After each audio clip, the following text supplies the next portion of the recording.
Kim Chiu at Vice Ganda, hindi mahilig humingi ng complimentary tickets.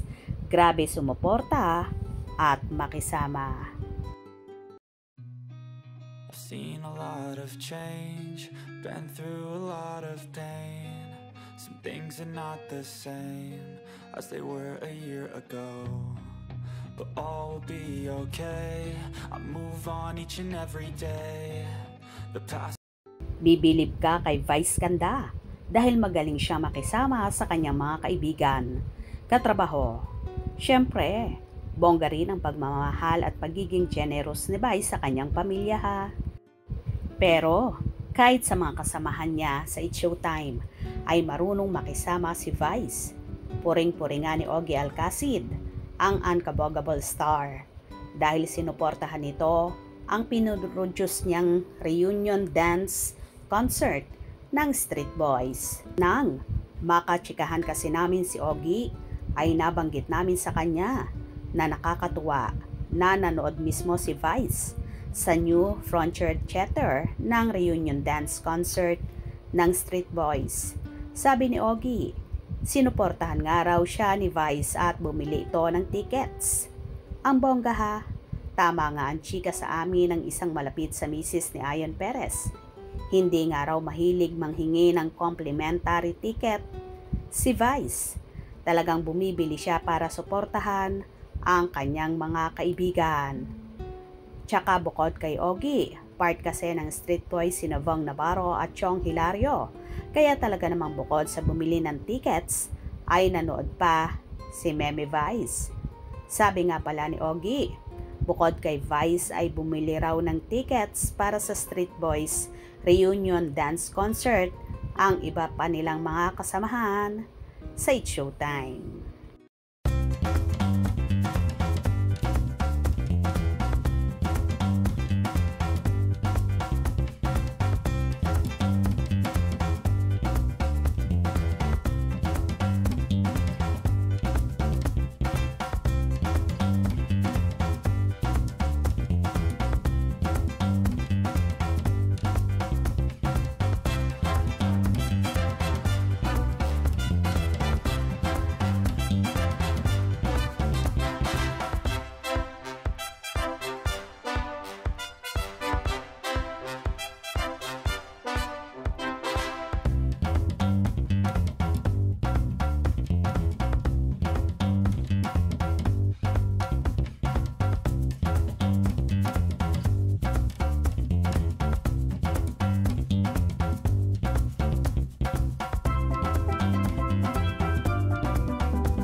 Kahit nga raw si Kim Chiu ay bumili rin ng tickets kahit wala ito sa mismong show ng Street Boys.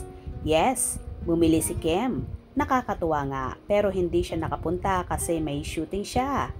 Chika ni Ogie. Wow, so nice.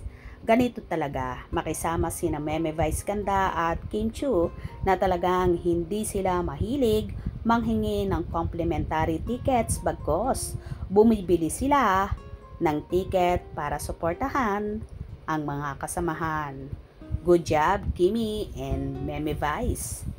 Hope you enjoyed. Please subscribe for more info.